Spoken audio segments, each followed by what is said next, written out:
آیت کریمہ یہ چل رہی تھی کہ اللہ تبارک و تعالی حضرت آدم علیہ السلام کو تمام ناموں کا علم عطا فرمایا، اور ناموں کے ساتھ ساتھ مسمیات، کیونکہ کبھی کبھی آدمی نام تو جانتا ہے لیکن وہ چیز کیا ہوتی ہے اس کے بارے میں نہیں جانتا، لیکن اللہ تعالیٰ نے آدم علیہ السلام کو مسمیات کا علم بھی عطا فرمایا، ناموں کا بھی علم عطا فرمایا۔ اور پھر اس کے بعد فرشتوں نے کہا تھا نا زمین پہ خونریزیہ کرے گا خلیفہ اور ان کی اولاد فساد پھیلائیں گے، اور ہم لوگ زیادہ حقدار ہیں کیونکہ ہم پاکی بولتے ہیں، ہم تیری حمد کرتے ہیں۔ ثم عرضهم على الملائکہ، پھر اللہ تعالیٰ نے ان مسمیات کو فرشتوں کے سامنے پیش کیا۔ فقال، تو فرمایا انبئونی، بتاؤ مجھے، باسماء ہؤلاء، ان چیزوں کے ناموں کے بارے میں، یعنی ان چیزوں کو دکھا دکھا کر کے اللہ تبارک و تعالیٰ نے ان کا نام پوچھنا شروع کر دیا کہ بتاؤ مجھے ان چیزوں کے ناموں کے بارے میں، ان کنتم صادقین، اگر تم لوگ اپنے دعوے میں سچے ہو۔ تو فرشتوں نے کہا سبحانک، اے اللہ تجھے پاکی ہے، لا علم لنا الا ما علمتنا، ہمارے پاس اتنا ہی علم ہے جتنا تو نے ہمیں عطا فرمایا ہے۔ فرشتوں نے اپنی عاجزی کا اظہار کیا، اور اللہ تبارک و تعالیٰ نے فضیلت علم کے بنا پر حضرت آدم علیہ السلام کو ان پر فضیلت عطا فرمائی۔ اب یہاں ایک بات اور قابل غور ہے، اللہ تعالیٰ فرشتوں سے فرماتا ہے انبئونی، مجھے بتاؤ۔ تو سوال یہ پیدا ہوتا ہے کیا اللہ تعالیٰ کو معلوم نہیں ہے جو سوال کر رہا ہے؟ تو کہیں گے معلوم ہے، لیکن وہ فرشتوں کا امتحان لے رہا ہے، اور امتحان لینے والا سوال کرتا ہے، تو اس سے یہ لازم نہیں آتا کہ اللہ تعالیٰ کو نہیں معلوم ہے۔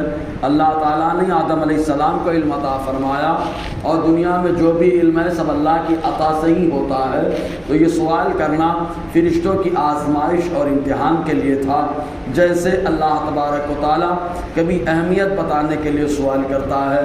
بخاری شریف کے حدیث پاک راوی حضرت ابو ہریرہ رضی اللہ تعالیٰ نے یہ بیان فرماتے کہ فرشتوں کی ڈیوٹی فجر اور عصر میں بدلتی ہے، لگتی ہے۔ کچھ فرشتے فجر میں آتے ہیں وہ عصر تک رہتے ہیں، کچھ عصر میں آتے ہیں وہ فجر تک رہتے ہیں۔ جب بارگاہ خداوندی میں پہنچتے ہیں تو اللہ تعالیٰ سب کچھ جاننے کے باوجود ان سے سوال کرتا ہے، یہ بتاؤ تم نے ہمارے بندوں کو کیسا پایا اور کیسے ان کو چھوڑا؟ تو فرشتے کہتے مولا ترکنا وجدناہم وہم یصلون وترکناہم وہم یصلون، ہم نے ان کو نماز پڑھتے ہوئے پایا اور ہم نے ان کو نماز پڑھتے ہوئے چھوڑا۔ تو اس طریقے سے اللہ تبارک و تعالیٰ سوال کر رہا ہے۔ تو یہاں پر اللہ تبارک و تعالیٰ فرشتوں سے سوال پوچھ کر جواب بھی دے رہا ہے اس انداز میں کہ تم نے کہا تھا کہ زمین پر انسان خونریزیاں کرے گا، فساد پھیلائے گا اور جھگڑے کرے گا، دیکھو یہ تو نماز پڑھ رہے، تم نے نماز پڑھتے ہوئے پایا اور نماز پڑھتے ہوئے چھوڑا۔ تو اللہ تبارک و تعالیٰ کا سوال کرنا یہ حکمتوں پر مشتمل ہوتا ہے۔ ویسے ہی حضور صلی اللہ علیہ وسلم کا کسی چیز کے تعلق سے پوچھنا، سوال کرنا، یہ بھی حکمتوں پر مشتمل ہوتا ہے۔ مقصد یہ نہیں ہوتا کہ مصطفیٰ کو نہیں معلوم۔ جیسے حدیث پاک میں آیا حجۃ الوداع کے موقع پر آقا علیہ السلام نے سوال کیا، یہ بتاؤ یہ کون سی جگہ ہے؟ صحابہ کرام جانتے ہیں کہ یہ حرم مکہ ہے، پورا حرم ہے، یہ پورا حرم ہے، حرم مکہ۔ تو صحابہ کہہ سکتے تھے حرم مکہ حضور کیوں پوچھ رہے ہو آپ؟ لیکن صحابہ کہتے ہیں اللہ اس کے رسول بہتر جانتے ہیں۔ اس کے بعد پھر حضور نے فرمایا یہ بتاؤ یہ کون سا مہینہ ہے؟ تو صحابہ کرام نے کہا اللہ اس کے رسول بہتر جانتے ہیں، حالانکہ انہیں معلوم تھا یہ بقر عید کا مہینہ ہے، حج چل رہا ہے اس میں، تو یہ مہینے یہی مہینہ ہوگا۔ لیکن صحابہ کرام خاموش ہے، کیوں؟ کیونکہ جانتے ہیں مصطفیٰ جان رحمت کہ سوال کرنے میں کوئی نہ کوئی مقصد ہوتا ہے۔ حضور نے سوال کیا، صحابہ نے کہا اللہ اس کے رسول بہتر جانتے ہیں۔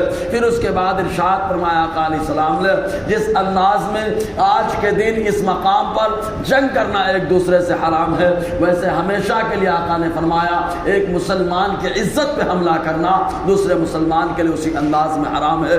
تو یہ سوال کرنا کوئی نہ کوئی حکمت پر مشتمل ہوتا ہے۔ تو اللہ تعالیٰ فرماتا ہے مجھے بتاؤ ان چیزوں کے ناموں کے بارے میں، اگر تمہارا دعویٰ سچا ہے کہ انسان فساد کرے گا تم خلافت کے زیادہ حقدار ہو۔ تو فرشتوں کو احساس ہوا تو فوراً کہا سبحانک، اے اللہ تو پاک ہے، تیری ذات پاک، تیرا اوصاف ایک دم کلیئر ہے، بالکل منزہ ہے تمام خامیوں سے، تمام عیبوں سے، اللہ تو پاک ہے، تیرے اوصاف پاک ہیں۔ اور یہ جملہ اس وقت کہا جاتا ہے جب کوئی بندہ اپنی بات سے رجوع کرتا ہے، چاہے وہ نیک بندہ جب رجوع کر لے تو بولتا ہے سبحانک، اے اللہ تجھے پاکی ہے، ورنہ میرے اندر تو یہ معاملات ہے، میرے اندر تو یہ معاملات ہے، تو فرشتوں نے سبحانک کہہ کے رجوع کر لیا اور کہا لا علم لنا الا ما علمتنا، اتنا ہی علم ہے ہمارے پاس جتنا تو نے ہمیں علم عطا فرمایا، انک انت العلیم الحکیم، اے اللہ بے شک تو علم والا ہے، حکمت والا ہے۔ انشاءاللہ آگے اور گفتگو رہے گی۔ اللہ تعالی ہم سب کو فیضان قرآن، برکات قرآن سے مالا مال فرمائے۔